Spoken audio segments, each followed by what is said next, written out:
So Raise began a few years back when we launched our first product, a shareable college savings fund. Essentially what we were seeing is that young first-time parents, they wanted to save for college, but when they looked at their more immediate financial stack, whether that's paying off their own student loans, saving for a down payment, hitting their employer's match, there really wasn't a lot left at the end of that budget to invest into a college savings plan for an expense you may or may not have in 18 years. And this is the right way to think about it. But this is a behavior that parent wanted to do. They wanted to save for college. They wanted to help set their child up better than maybe they were set up when they went to college, which is a good thing to be doing. And so essentially what we came up with is engaging the community. So it's not just the parents saving for their kids' college, it's friends and families. You can think about grandma and grandpa or your college roommate on the way to your kid's second birthday. Instead of swinging by Target, they put $25, $50 into your child's college savings plan. That gets invested over time, that turns into real money and helps offset the cost of education, thus having that child graduate with hopefully less debt than we did. Young families, young people in particular, were really hamstrung by a lot of macroeconomic forces beyond their control. So you look at things like student debt, having a larger amount of student debt than their parents probably would have, home prices going through the roof and being largely unaffordable to save up for a down payment, the increased costs of daycare and childcare, healthcare costs, and so on and so forth. Our customer ends up facing a different set of problems than their parents ended up having. We saw this early on.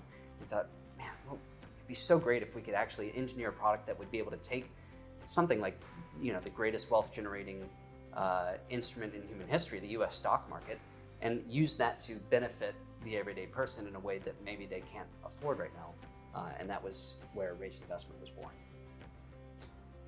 So our customers are just like everyone else, right? Like they kind of experience, all of the same problems that we're all living with. It's the luxuries have become very inexpensive, whether that's TVs or things like that. But the things that make you squarely successful and middle class have become unbelievably expensive and to call it like it is, maybe unapproachable, whether that's housing costs, or that's healthcare costs, education costs, childcare costs. Daycare, yeah. You get to the point now where you start seeing a generation of Americans, the first time that I can think of looking back, that is now making decisions, family decisions, life decisions. Do I get married? Do I have kids?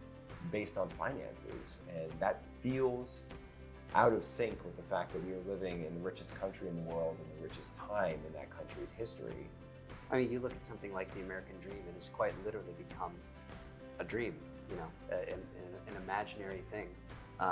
We want to be able to take the tools of Wall Street and make them accessible to the people on Main Street. We want to be able to create a financial future that is more within reach for just the everyday average person.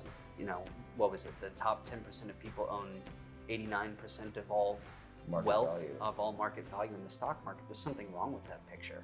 Allowing more people to participate in that system of incredible wealth generation beyond the means by which they could maybe afford on their own is I think, very near and dear to our mission. I think that this is a great opportunity for us to kind of engender more participation into those markets, more ownership in those markets, so that, this thing that we're incentivizing to kind of just skyrocket, just to kind of go up and up, benefits more and more people, makes more people owners, invested in this experiment called America, which, I think there's room for all of us here.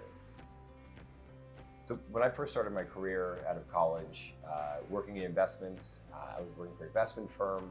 Essentially, we were buying subprime corporate bank debt, packaging them up into CLOs, and then selling notes off of this. The takeaway that I learned from this, really, it kind of gave me that idea that financial engineering can really be used to achieve goals. And how do we take that same sort of engineering and not deploy it in the service of $1 billion that we were managing, but employ it for the benefit of an everyday user, an everyday customer, to then take their long-term goals and start using what they can do right now to get on track for those goals. In the same way that you can engineer an outcome for a company, for a business, for an investment firm over a long time period, we've got to figure out a way to use these tools to engineer a future that our customer wants to achieve in 10 years, 15 years, 20 years. If existing solutions solved this problem, then we wouldn't be here, you wouldn't be here, this problem would be solved. But as we all know, it's not working. taking old solutions, putting them online, dusting them off, finding a new distribution model, it isn't solving this problem. It's not solving this problem for everyday Americans. It's not solving it today. It's not going to solve it tomorrow. I'm not interested in repackaging old solutions, putting them online. Yep. We're interested in building new solutions to tackle systemic problems for the average person so that they can set themselves up, their family up for safety, stability, and security. I think we're much more interested as a company in solving the root macroeconomic problems faced by today's average person. We're not really interested in re-engineering or redesigning solutions that have existed for 40, 50, 100 years that aren't really addressing these sorts of systemic problems. There's no shortage of opportunities to innovate in this space, all lensed by that guiding ethos of allowing our customers to have better outcomes given their inputs. For us, I think our big interest is focusing on developing products.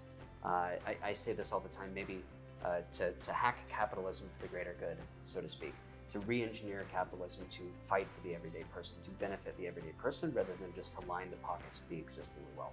I mean, capitalism is such a powerful tool, right? Like, leaving that intact, leaving that, alone is a really powerful tool to draft off of. Using that tool to enrich people that normally would be maybe left behind from that. Looking at those things that are working right in the marketplace and figuring out how to get more people to benefit from that. I think it's a little bit of this idea of transitioning the system into something that can benefit the everyday person.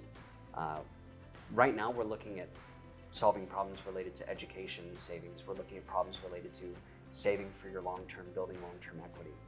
Who knows what we're going to be on to next? I've got a few ideas. Yeah, I think there's a lot of opportunities for other products that could greatly stand to benefit society, and yes, also potentially be a profitable business for us. But yeah, no, there's such an opportunity here. Really like using that to make more people beneficiaries, make more people owners in this system. I mean, it's a beautiful thing.